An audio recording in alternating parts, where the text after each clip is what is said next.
Yeah, yeah, yeah, yeah, yeah, yeah, yeah, yeah, yeah, yeah! Holy fucking shit! I finally fucking got it here! Welcome! Welcome, welcome, welcome, welcome, welcome. I'm so glad. I'm so glad that you finally decided to come.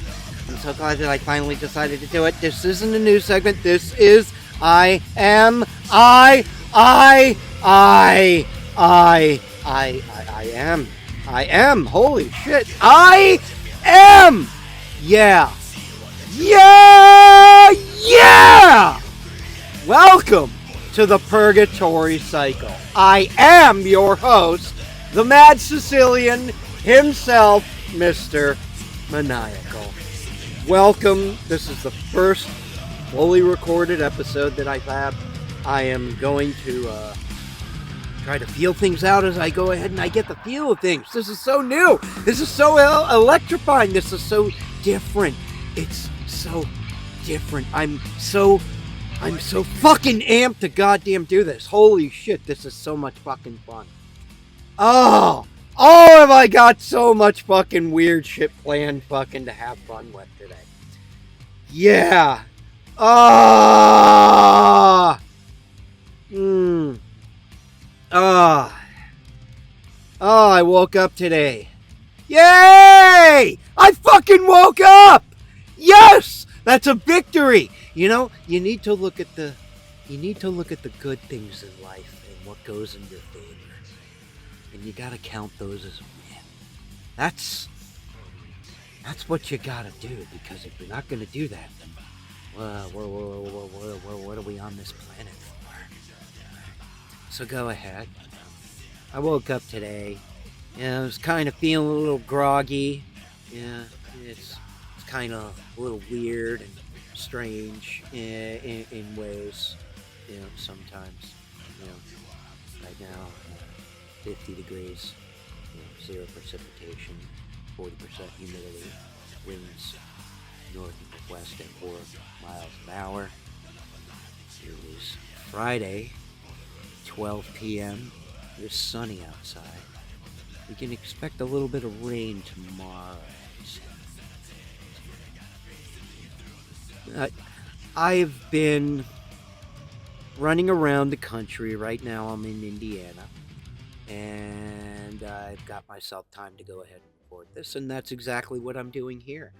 I'm recording this for you. The Dancing Clown. Yeah, I know. I don't have access to be able to wash my face, so you're not getting the face paint. We're gonna raw dog it without a fucking condom today, baby. Yeah. I woke up today and was feeling like kind of groggy. Outside really isn't too pleasant. There's fucking remnants of this snowstorm that passed over everybody. Oh God, I remember I was in where was I? Fuck.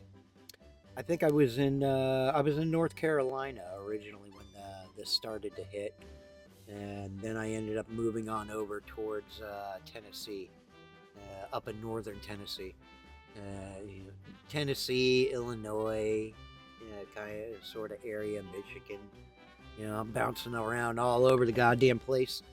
And it just the snow was just the worst. I'm glad I didn't have to drive in it. The roads were already plowed. Congratulations, yes, give yourselves a hand. Yay, the city and the state actually got things moving. But I remember I woke up and I'm feeling kind of groggy because the weather. The holidays just got done. We're on the cusp of a new presidency. A new president, ladies and gentlemen. Donald J. Trump is going to be inaugurated in just 3 days. Holy shit, that's fucking ecstatic. Considering that we just got out of one of the darkest periods in our nation's history. Strange weird, crazy, psychotropic, level five fucking, class 5 full roaming vapor kind of fucking bull. Right? With a ghost for a fucking president and a cackling fucking mess for a vice president. A joke of a fucking Senate and a House. Things could be better. I'm feeling kind of limber, somewhat. I still got to work out. My strength is depleted after sitting in a truck for several years. I got to go ahead and get workout. Got to move around. I got to go walk every day. Get these muscles fucking going again. That's something that I wanted to go ahead and look forward to as a goal. I'm certainly nowhere near the condition where I was able to push plumbing vans. We are here. We are on the road to 1,000, baby. And here we are starting it with the first show. And what a show I have planned for you. We're going to be talking about the switching of power in this country from one presidency to another. We're going to talk about a little bit of the things that the fucked up things that this administration is doing at the last minute in order to go ahead and cover its ass.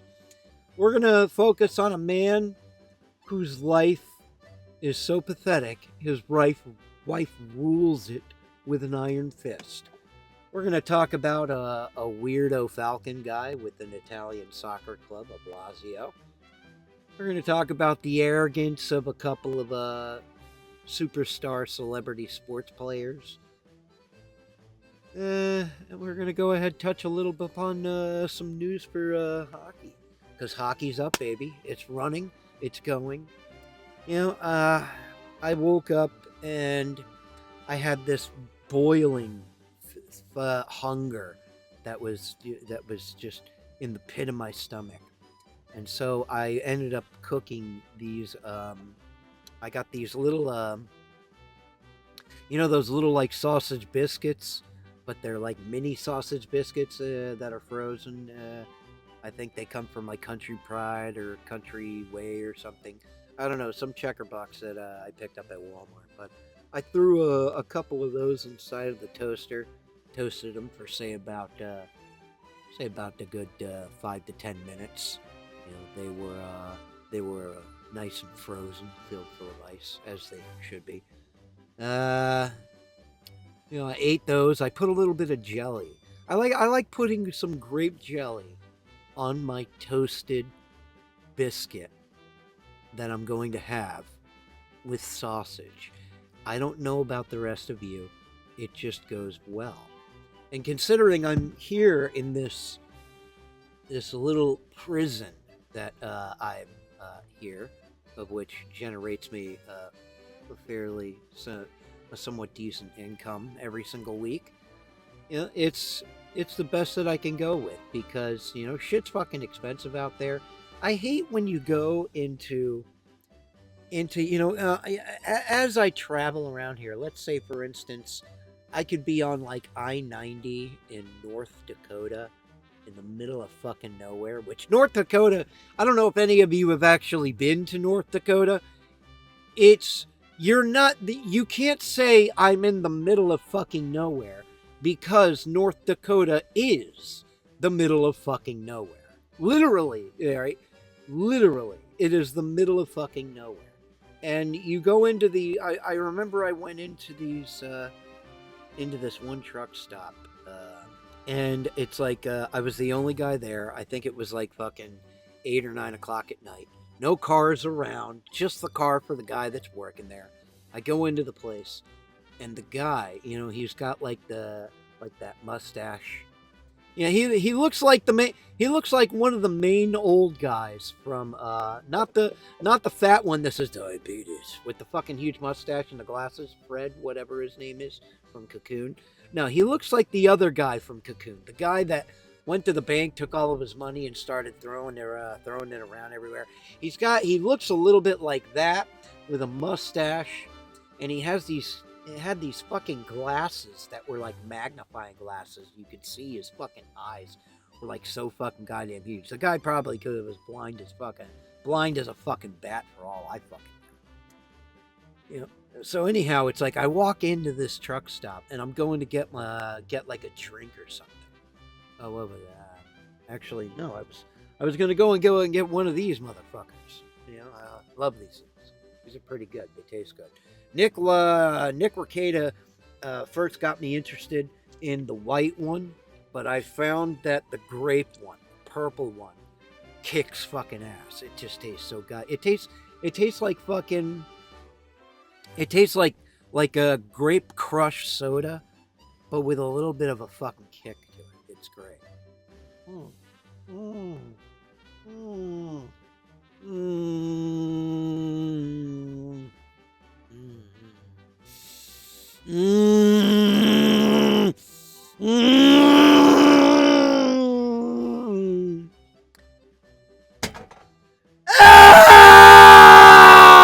Ah! Wow, that's a fucking kick. Holy shit. Oh, I love that. So I went into the store and I was going to go ahead and I picked up one of those. And as I'm noticing, the guy is fucking leering at me. Like I was the first person that walked into his store in like 50 years, or he's never seen another human being before. And he's like fascinated. But at the same time, he has this pathetic look on his face like, buy something. Please buy something. I'm surrounded by all these useless knickknacks and I just need you to buy something. And, you know, you glance around in these places and they all have the same shit. They got those ridiculously cheaply made Indian trinkets, necklaces, bracelets, and what have you. They got those alligator heads.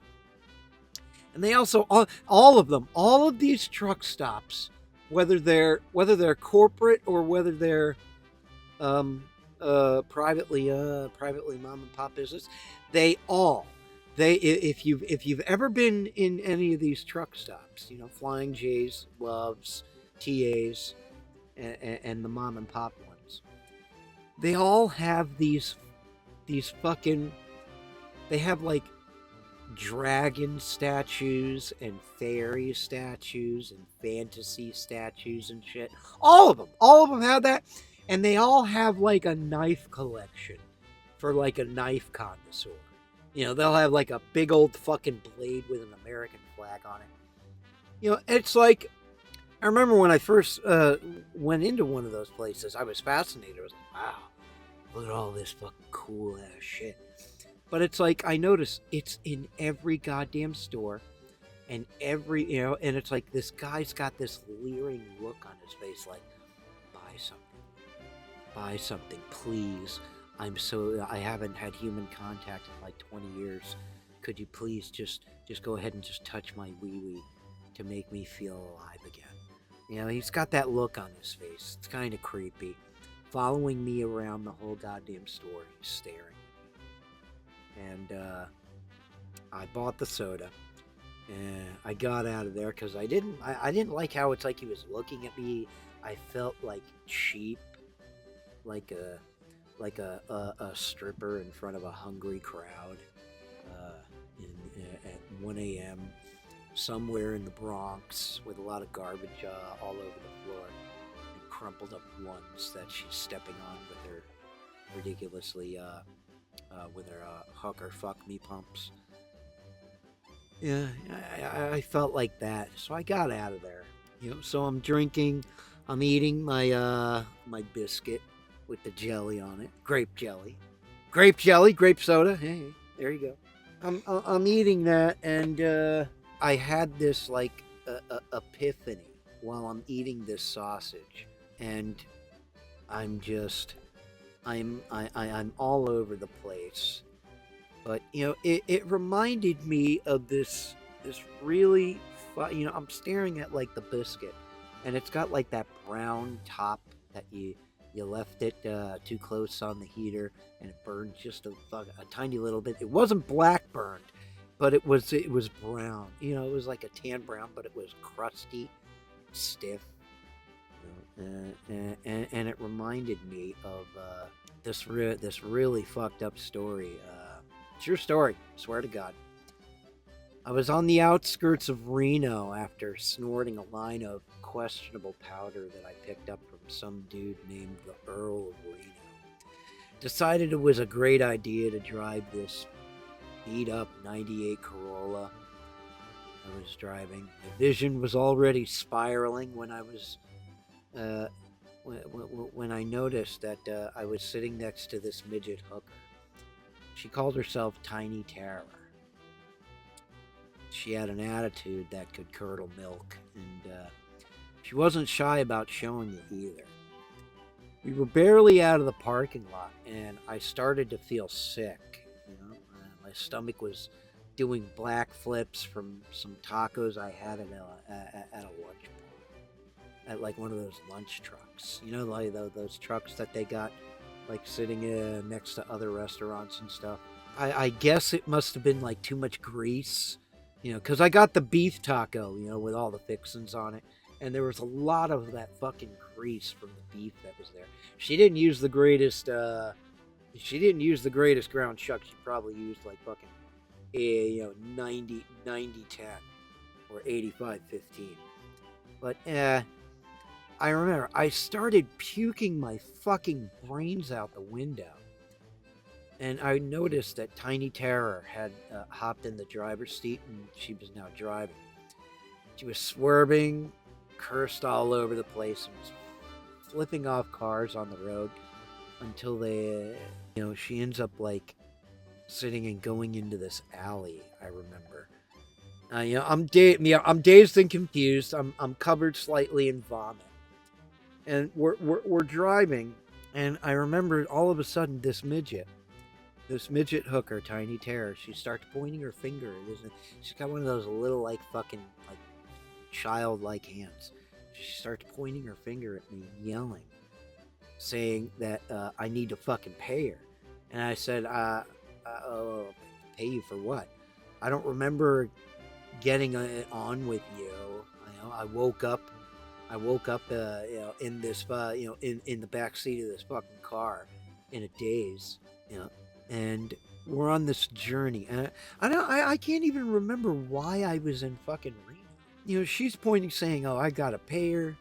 She's literally leaving me in a state of shock with how she perceives that I had never fucked her. Right? We didn't fuck. Right? She told me to go ahead, if my memory serves me correct now, that hop in the car and fucking start fucking snorting this shit. I don't know what it fucking was. It was a mistake they fucking did. I felt like fucking dog shit afterwards. But all I wanted was just a ride to get the fuck out of there. And as I sat there going through what the fuck I did to get stuck in that scenario, we stopped at this fucking rest area where I could clean up. And I remember I was going toward. It was one of those gas stations. I think it was a. It was. I forget. It was like it was a mom and pop gas station. It wasn't like the modern ones where it's like you walk in with sliding glass doors and it's somewhat semi-clean, even though it's a gas station and it has nothing but gas station shit. I'm going through what happened where I ended up getting stuck in this, and I'm in this rest area and I see this bum. He's sitting on the fucking. He's sitting off to the side. Wait. Anyhow, it's one of those gas. Let me go back. It's one of those mom and pop gas stations where they, you got to go in, you got to ask for the key, and the key for the bathroom is outside around the fucking around the building in the back. Why they did it like that, I have no idea. It's the cheapest goddamn thing. But I get the key, and I'm walking, and there's this bum that's sitting in the corner of the building, in between the entrance of the store and the entrance to the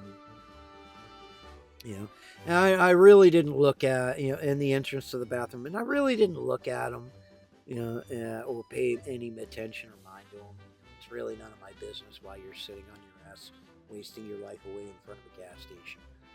So but I go inside there, I open it up, I'm covered, it's like my shirt's got fucking particles of puke on it, my pants got particles of puke on it. I'm like, fuck, I gotta wash this shit off. I go and I take my shirt, my pants off, I move them over to the side, and I begin to like wash my face, rinse my mouth out. And I'm in there a couple of minutes, and next thing you know, the fucking door to the bathroom fucking opens up. This bum fucking sits there, looks at my fucking clothes, grabs them, and fucking runs out.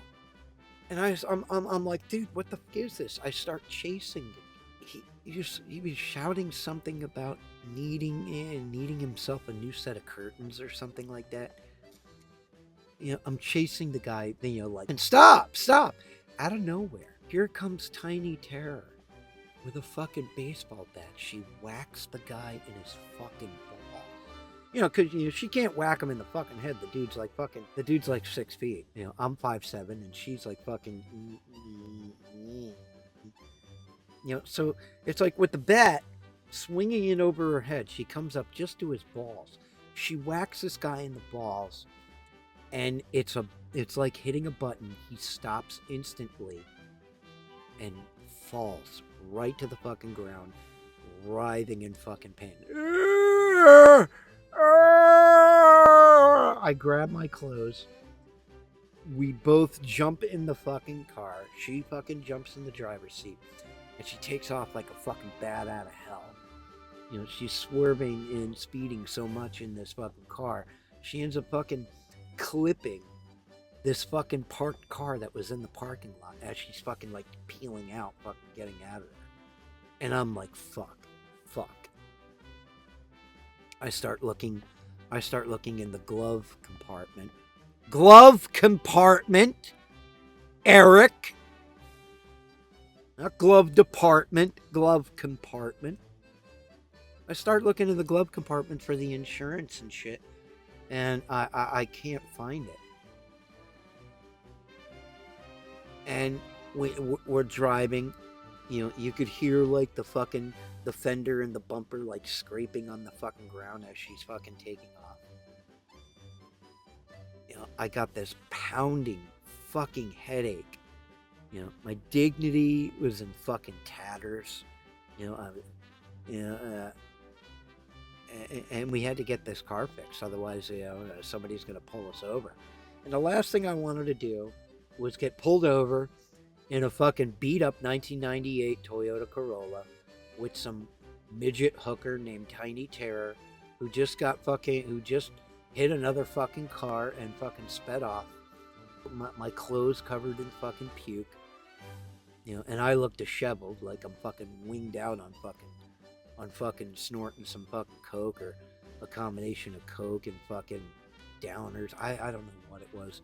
I had a splitting fucking headache. I remember, it's like we're coming up to, we're out in the middle of goddamn nowhere on the 15, I think. And we come across, it's one of those sections that's outside Reno. If you're in Reno, it's like that's modern society. But if you go outside of the outskirts, it becomes the desert, where there's nothing. I mean, nothing is fucking around in this place. And I'm like, where are we gonna get this fucking car fixed? We've got no tools or fucking tape or rope to tie anything up. She's yelling and screaming that she wants to get fucking, that she needs to make fucking money. It was just the fucking one of the weirdest goddamn things that I found myself in. So we pull off the road at an exit, and we're driving through this small little jank town, and we're looking for like a mom and pop gas station where we can go ahead, spend a couple of bucks, and get this shit fixed up real quick. I remember, it's like as we're like driving, 50 degrees, it's sunny. It's going to be lows and 38s here in Indiana. 0 precipitation, 40% humidity, winds 5 miles an hour to the west-northwest. You can expect rain tomorrow with a high of 49 and low of 44 on Saturday. And I noticed that this gas station, it didn't exactly, it wasn't, it was one of those like old rundown gas stations that looks like it's been family owned for like 60 years and they haven't put a paint job on the outside of it in a long time. And it had the old style pumps, with the round head shell. The guy looked like he really didn't want to spend money once he bought the place. I'm in there, no pants, my self-respect somewhere in the wasteland. I realized, as I'm sitting there, I needed to do something. We get to this gas station with this fucking, I'm completely disheveled. I got this loudmouth fucking midget with a wrecked car. And I get to this little fucking shack with the mechanic. He was a grizzled old guy. He was wearing overalls. Like blue overalls. He had this name tag that said Hank. He didn't even blink at the state of how disheveled I looked.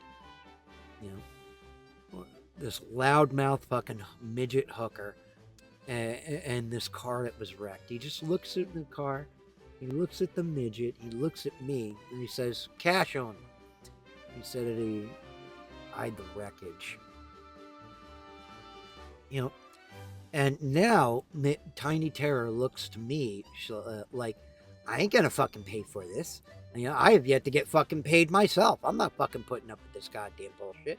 And I'm thinking to myself, man, I just want to get the fuck out of there. I wanted to get the fuck away from these people. I wanted to ride so that I could go and get my own goddamn car or what have you. Because my rental car was parked somewhere in fucking Reno. Because that's where I was partying the night before. I wanted to get the fuck away from this person. So I go ahead, I fork out $2,500 to this guy to go ahead and fucking take parts off of couple of cars in the junkyard that he had in the back of the lot. He's sitting there working on it, and I'm just like, I needed to get back. I looked at Tiny Terror and I said, listen, just take me back to fucking Reno, where we were at the hotel, so I can get my car and I can get the fuck out. And yeah, that's my strange, fucked up story of being in Reno with some deranged little midget hooker named Tiny Terror. I don't know why I was eating fucking biscuits, sausage biscuits, and I was reminded of that, but that was something that I wanted to go ahead and share with you people, because that's usually what is exchanged in this scenario here. Anyhow, so life has been going on outside in the United States while I'm cooped up here inside this little prison of mine. Here we're going to go ahead and focus on one of the great tragedies of American politics. Biden ends 5 decades in public life. Biden leaves behind a complicated legacy of legislative wins and economic gains, along with a trail of fractured relationship and grievances within his own party. Joe Biden ascended to the highest office in America with a pledge to unite the country, strengthen his party, and defend democracy. He leaves a nation divided, a party in tatters, and the American people questioning the self-described institutionalist respect for the rule of law. Many Democrats are blaming Biden for handling the White House to Donald Trump. Well, yeah, he actually did do that. And I'd certainly most likely thank you, Democrat Party, for giving us Joe Biden and Kamala Harris. That was an easy win. Easy win. Easier than Clinton was. Many Democrats are blaming Biden for handing the White House to Donald Trump, criticizing the aging politician for staying in office too long and reeling after he pardoned his son. Exacerbating frustrations, Biden recently expressed doubt about his ability to serve another 4 years after dismissing voters' concerns about that very issue as he sought re-election. The guy has been a fucking crook from day one. That whole incident in the 90s, saying the N-word in Congress, talking about separating white and black students on a bus. You know, I mean, the guy's just a fucking piece of Southern shit. That's all he was. That's all he ever had. He has a polling as low as the lowest of his term. President Joe Biden will leave office with his approval rating remaining at the lowest level of his term and his favorability rating close to his personal low, according to a new CNN conducted by SSRS. They broadly view Biden's 4 years in office more as a failure than as a success, with his administration doing little to turn around persistent negativity about the state of the country generally or about its economy. Yeah. The guy, all right, you stole this election to get power so you could start your war in Ukraine. And what did you fucking do? You fucked everything up. You guys fucked everything up that you touch. You couldn't, all right, why are you surprised that you lost the election? You know, it's like, poof, oh, I don't know how the hell that happened. I don't know how 70 million fucking people voted for you. Maybe it's time to repeal the 14th. But yeah, well, what would I know? The fucked up shit that this enigmatic fucking prick fucking did. All right, here's one of his last acts. You know, and this is so synonymous with the left. Like, what the fuck is this shit? I'm supposed to have like ad blockers on this. No, block everything. Biden lifts the Cuba terrorism designation, drawing bipartisan outrage. Pathetic coward. Retiring President Biden lifted Cuba's designation as a state sponsor of terrorism Tuesday, less than a week before leaving office, outraging both Democrats and Republicans who believe more stringent sanctions should remain in effect. You son of a bitch. Growing up in Miami, I happen to have a very unique perspective on the Cuban exile community. You know, those people got a raw fucking deal. You know, it's fucked up. You know, they're just like the dwarves in The Hobbit. You know, they got kicked out of their fucking homes. They don't have any homes anymore. They don't have anywhere else to go. And the only place that they fucking could go was Miami, 90 miles away. You know, and we accepted them with open arms. I mean, it's been a little rough dealing, you know, as everybody settles in. But Miami is so much better of a place because of it. Oh God, the Cuban food and the Cuban atmosphere and the culture that permeates around in Miami, it is so fucking great. It's home. It's literally home. And I love it. All right, have you guys ever had a pan con beefsteak?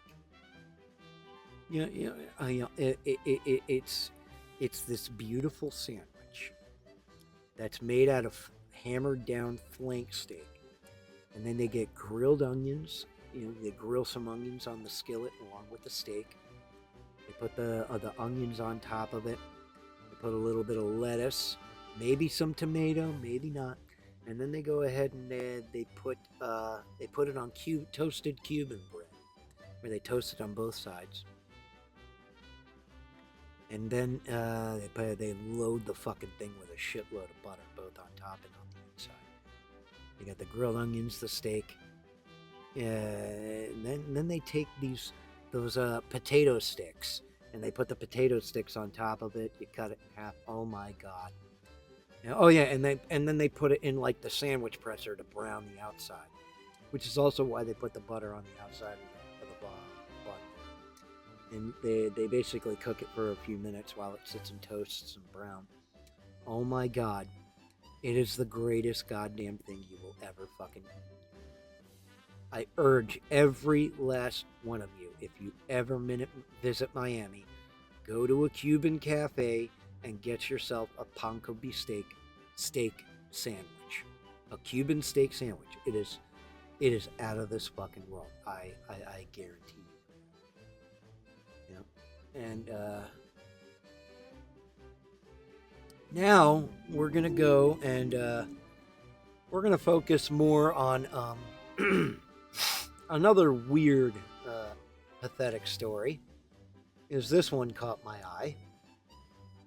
Yeah, no thanks. I don't want your notifications. It's my wife's turn to pick our son's name, and I hate it. He will be bullied. The couple take... What? The couple take it turns to choose baby names, but the man hates the name that his wife has chosen for their son. A man who has an arrangement with his wife where they take it in turns to name their babies has admitted he doesn't like the name she's chosen. The man explained that he and his wife had been together since they were 14 and married young.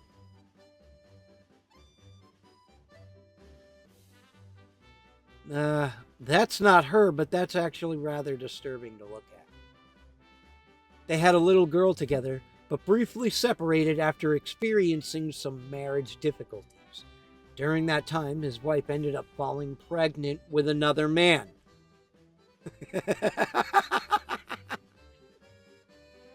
He said, "My wife felt pretty awful about herself. I initiated the break and ended up hooking up with one of her longtime male friends, and she got pregnant.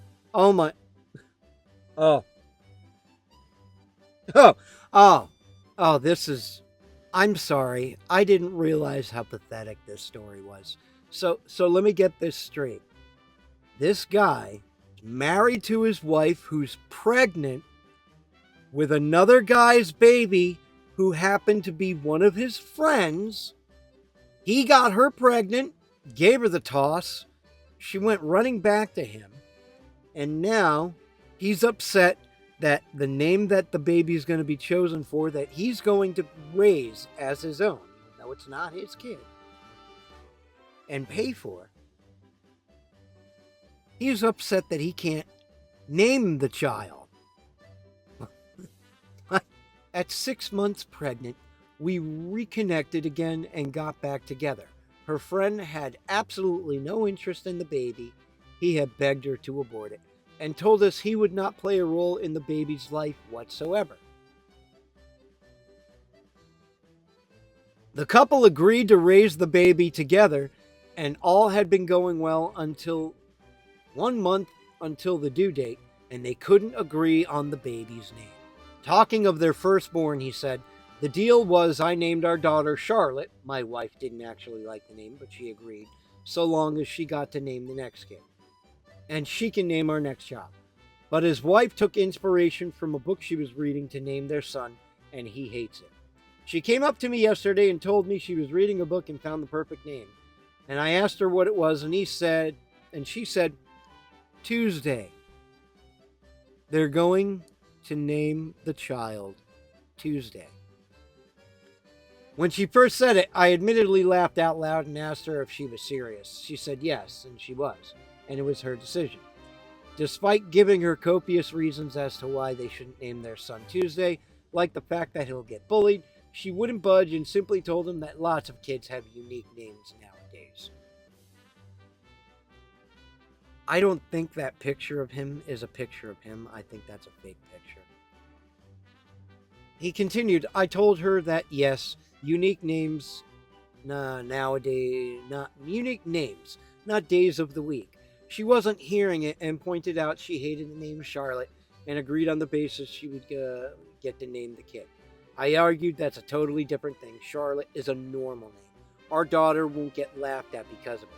My wife got frustrated, and after arguing on and off for the rest of the day, she finally told me he wasn't even my kid. I just walked off, and although she came right back and apologized, and that she didn't mean it, I was fucking pissed. I guess that's what it was. The man went to Reddit to look for ammunition for when he explains to his wife why it's a ridiculous name. And even though the post received a mixed response. Everyone said that the agreement they came to when naming their children was a bad idea from the start. One person said, "Your whole naming convention sucks. You should both have agreed to your daughter's name, and you should both agree to your new baby's name. Co-parenting means working together and communicating." I don't think this guy's capable of standing up for himself. I think he's just a simp that does whatever his wife tells him. To be fair, Tuesday is a really dumb name. Well, maybe compromise and have the middle name be Tuesday with a regular name. You know, at least the people from Reddit are trying. But others said that naming their child was the least of their worries. One person commented, "I can't get over the fact that she said it's not even your kid. Like, come the fuck on. Low blow and a really shitty thing to say, considering he's about to help her with another man's child." And a second said, "You're planning to raise another man's child with your almost ex-wife. Your relationship is evidently on thin ice, and you think your problem is the kid's name." And that's the end of the story. Wow. The state of American men and the absolute sin that this worthless piece of shit is. You know what? My life really isn't that bad. I may have taken a good couple of hits and I'm in a rough spot, but you know what? I am not that far fucked off. Even though my story of waking up in the desert with some fucking midget hooker is, even though that's on the outskirts of weird, that is fucked up. But anyhow, fuck it. Let's go to fucking sports for the day. The Maple Leafs over the Devils 3-4. The Blue Jackets took out the Sharks 4-1. The Senators lost to the Capitals in a shutout, 1-0. The Lightning took out the Ducks. The Red Wings beat down the Florida Panthers. Yes. Thank you, Detroit. How about that for your double-digit unemployment, baby? Flyers over the Islanders. Blues over the Flames. Jets took down the Kraken 2-1. The Predators took out the Blackhawks. The Canadiens over the Stars in Dallas. The Rangers took out Utah 5-3, baby. Oilers over the Avalanche. And finally, the Kings 5-1 over the fucking Canucks. Who's surprised about that? Today's games are Flyers at the Devils, Bruins at the Senators, Stars at the Avalanche, Ducks in Florida at the Panthers, 6 p.m., Penguins at the Capitals, 7 o'clock, Flames at the Jets, tomorrow at 7. The Columbus Blue Jackets will face the New York Rangers in NYC, 7 p.m. Maple Leafs at the Canadiens. Those Canuck fucks can stay right the fuck where they are. Those Canadians are fucking weird. Red Wings at the Lightning. Sharks at the Islanders. The Golden Knights at the Blackhawks. The Wild versus the Predators at 8 o'clock. Oilers versus the Canucks at 10. The Blues at Utah. And the Kings versus the Kraken at 10 o'clock. And those are your NHL games for tomorrow. Here's another weird story. Italian soccer club Lazio fires the Falconer for posting photos of his penis implant. This guy. Look at that guy. Lazio has fired the man who handled the Italian soccer club's eagle mascot after he posted photos and videos online of his own prosthetic penis. Falconer Juan Miranda shared the images of on his private social media accounts after undergoing surgery for a penile implant, which he said was for non-medical reasons. Why?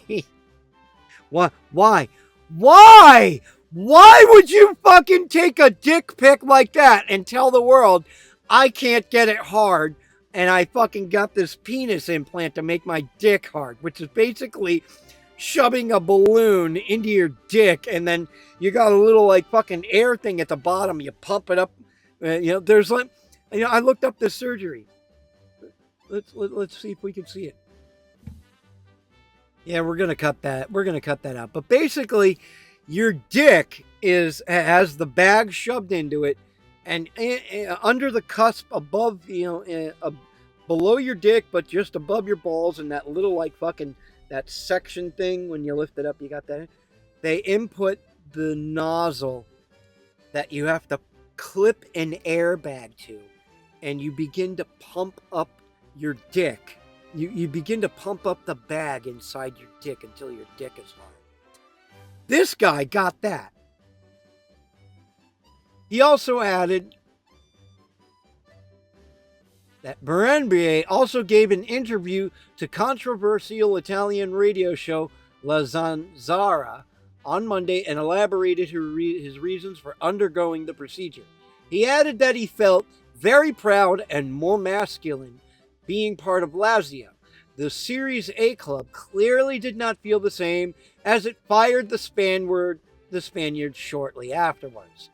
Shocked to see the photographic images and video of Mr. Burambe and to read the statements that accompanied them, Lazio announced it has stopped with immediate effect all relationship with this person given the seriousness of his behavior, the capital club said in his statement.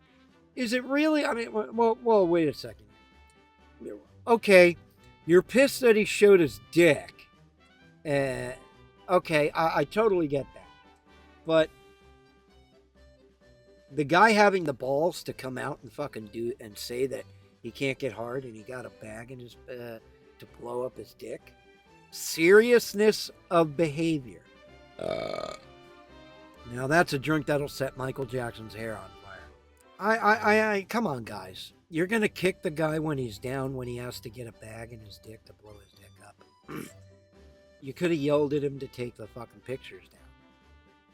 The club realizes and shares the pain that the fans will feel at the loss of the Eagle in the next home games, but believes that it is not possible to be associated with a person who, by his own initiative, has made the continuation of the relationship unacceptable. The eagle, a bird that symbolizes ancient Rome, traditionally flies over the Stadio Olimpico before home games. Bernabe said he has no regrets about sharing the images. Lazio suspended him in 2021 when he was filmed performing a fascist salute at the end of a match and chanting Doce, Doce, which was the name used to praise former fascist leader Benito Mussolini. I admire him so much, he added in Monday's radio. What? What the fuck? What? You still had him working when he said that. But he takes pictures of his dick and his dick airbag. And that's what you use to fire him over. Okay. Okay.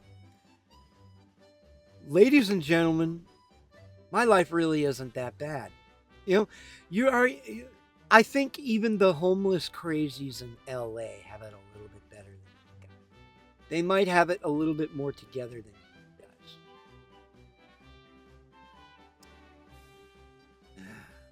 Yes. Close all this fucking useless shit up. And let's get to another interesting story.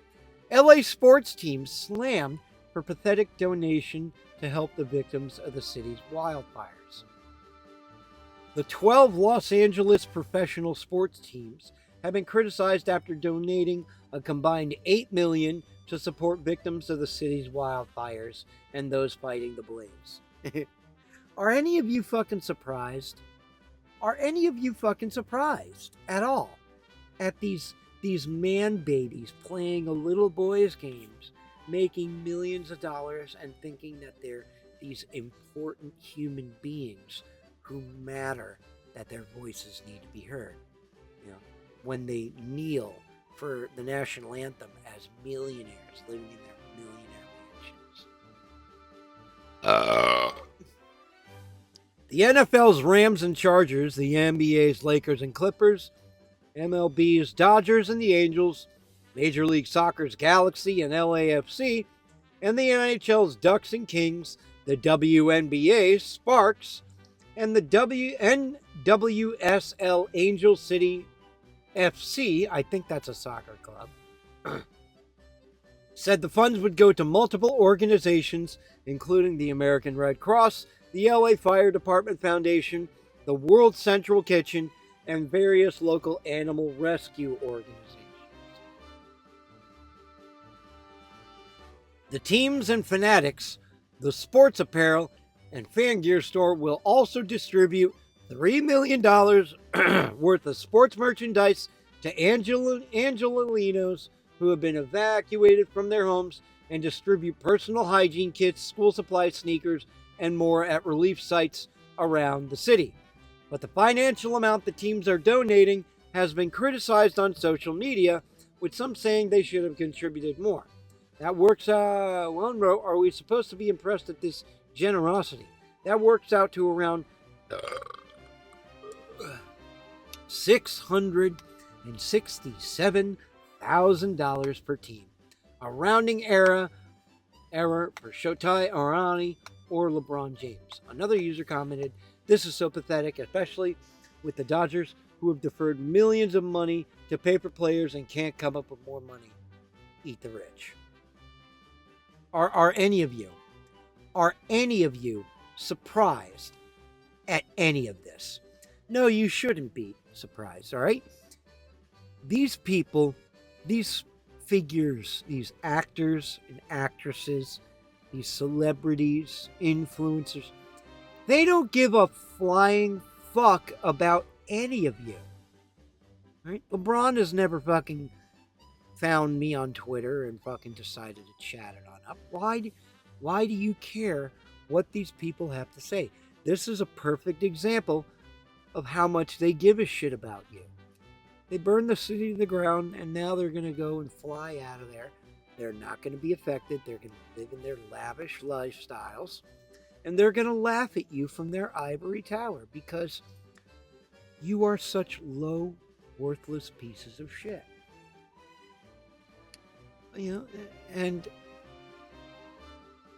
I just have to say, you fucking deserve it. If you put your faith in these people and they blew you off, you deserve everything that happens to you.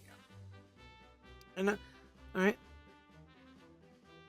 Now, I wanted to go ahead and we're going to go ahead and talk about some, we had this wonderful woman. I'm trying to think, but nothing happens. God damn it, what was it? I'm trying to think, but nothing happens. This is, I'm trying to think of what I was just about to fucking say, and that's the only thing that comes up in my mind. Oh, God. You're a dick. Yes, I know. You're a dick.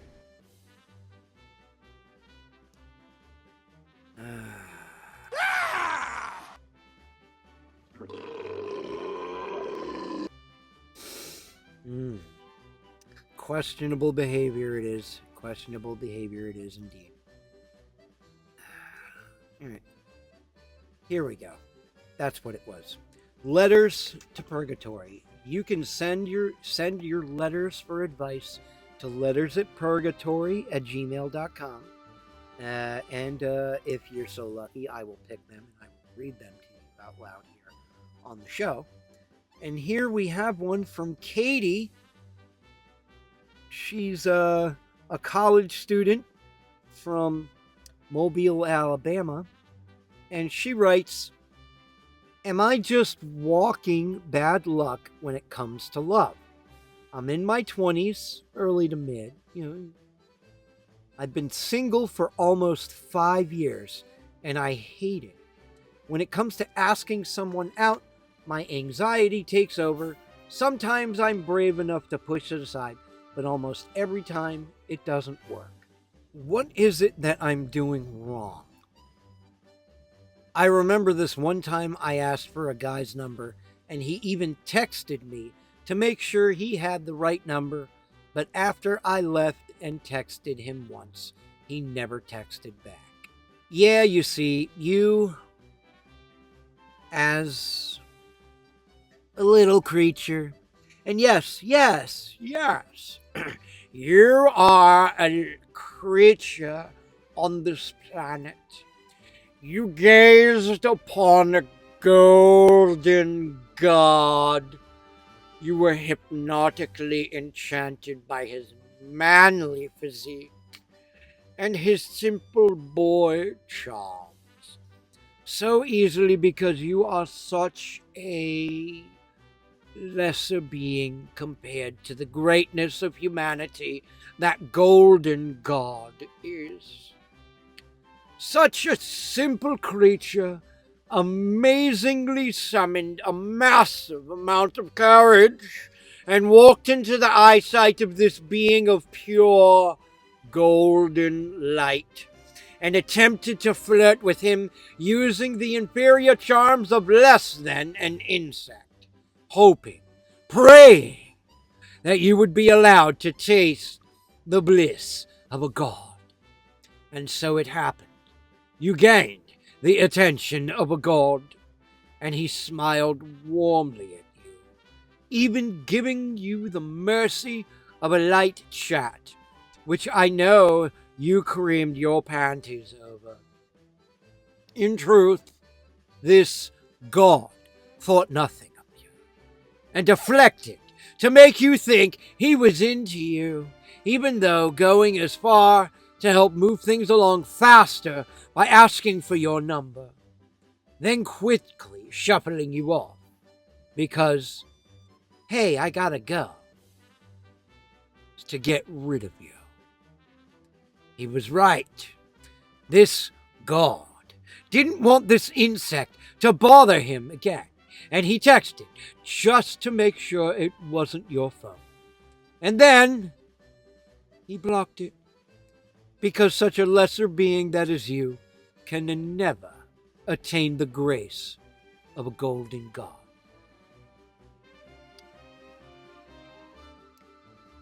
I don't know, honestly, what possessed you to think that you could go ahead and pull that one off. But, that's what you get, you see. You pathetic, fat, disgusting piece of shit. You probably were dressed as a slob. Probably slightly portly. You know, you had those tight jeans with a little bit of the fucking muffin top hanging over. You know, you obviously haven't been taking care of yourself. You've been eating a lot of ramen and cake. You know, and I certainly don't blame you for trying to go ahead and get laid, but when you strive for something that fucking great and they blow you off like that, maybe the problem is you. Maybe you have to look in yourself. And I don't think you know how to do that. I don't. But hey! That is the show. I wanted to go ahead and close off with a little poem that I wrote for you. How does it feel? How does it feel to have someone else tell you what to do? How does it feel to be told what's cool, what's hip? How does it feel to be told who to listen to? What music is hot? What new movie character you're supposed to like before you even see it? Feel good with your new pair of Nikes? Feel a little bit of bliss from a hunk of leather you paid $250 for, yet it cost $5 to make? You, sir and madam, you are incredible pieces of shit if you don't go buy this new McDonald's burger. Did they put the flag of the week up for you to go ahead and put in your Twitter bio? Did they put that up to you? Did you go ahead and make sure that you put that in your bio, in your name, so that you could see to the world the new flag that they told you to put in? What celebrities on social media told you what you need to do? Who did they tell you to like? One side screaming at the other in a gigantic cycle of purgatory. Did you jerk off to One Piece this week? Get your fix in just to fit in? What did your community leaders tell you to do? What did the teacher tell you to do? What did your boss tell you to do? Stupid human tricks for your paycheck? You're absolutely miserable. You're borderline pathetic. You writhe in suffering, and you enjoy every single fucking minute of it. You follow along the string because you don't know any better. You live to be told what you need to do. You know, looking back, Loki was right. You were made to be ruled. So I have to ask you. I have to ask everyone who's anxious about the new administration coming in or the one that's going out, what seems to be happening in the future. Well, I want you to focus on the people in California. All right. How does it feel? But then again,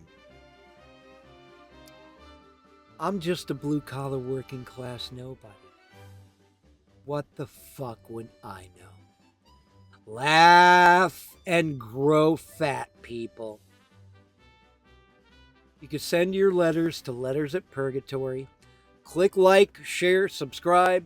I'm getting better at this. I'm trying. There's going to be more content coming as time goes on. This I promise you. I'm going to get better at this. I'm really fucking rusty. I'm kind of still feeling things out. I'm getting there. But don't worry, people. I'm going to get there. And when I do, it's going to be fucking glorious. Drive fast. Take chances. Find someone you love. Spit in their mouth and punch them in the face because they need that good medicine. Thank you. And good afternoon, evening, good morning, and good night. Run! Escape! Run! Escape! Run! Fight! Run! Escape! What Prime Boy Tano do if he was here right now? He'd make a plan and he'd follow through. That's what Prime Boy Tano do. Run! Escape! Run! When Prime Boy Tano was in the Olympics skating for the gold, he did 2 South cows and a triple Lutz wearing a blindfold. When Prime Boy Tano was in the Alps fighting grizzly bears, he used his magical fire breath and saved the maidens fair. Run! Skate! Run!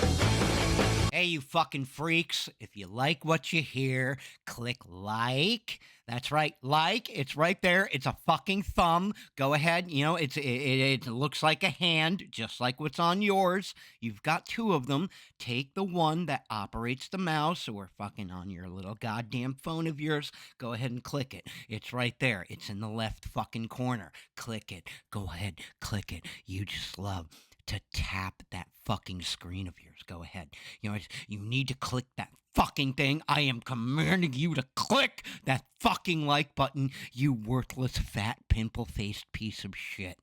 I don't care if you have to go to the bathroom. You can do it while you're on the toilet. Click the like button. Subscribe. Get future updates. Update your notifications to ring so that you can go ahead and watch it as soon as it comes out, because that's what you want to do. That's what you need to do. You love it to fucking do that. So go ahead, click like, click subscribe. Go ahead, send your letters for advice to lettersatpurgatory@gmail.com. Go ahead and visit us on Rumble. You'll find us there on Rumble at the Purgatory Cycle. All one word, baby. You'll also find us on YouTube, but you'll probably end up having really highly edited videos because the fucking faggots at YouTube don't like this kind of content. But you do. you do. You love this kind of content. You can't stop watching this type of content. So go do it, you fucking morons.